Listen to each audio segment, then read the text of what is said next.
আমি আজকে একজন খারাপ মহিলা যারে আপনারা অনেকেই ফেসিস্ট বলেন। আমি আজকে ওনার কিছু কাজ দেখাইতে চাই, যা এই বাংলাদেশের মানুষ কয়েক হাজার বছরও মানে মনে রাখবে এরকম কিছু কাজ।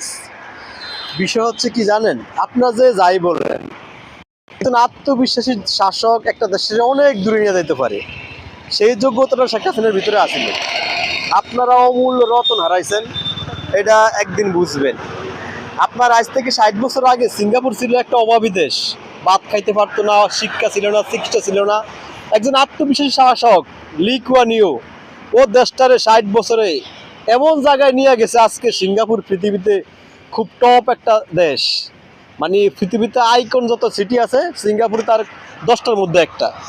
আর বাংলাদেশটারও শেখ হাসিনা ওই অবস্থায় নিয়ে যাইতে পারতো, কারণ ওনার এই যোগ্যতা ছিল, ওনার সেই মানবিক শক্তি ছিল এবং ওনার নামে কোনো দুর্নীতি ছিল না। শাসক এরকম একজন নেত্রী পাওয়া বিরল, কিন্তু বাংলাদেশের মানুষ আপনারা ভুল করছেন।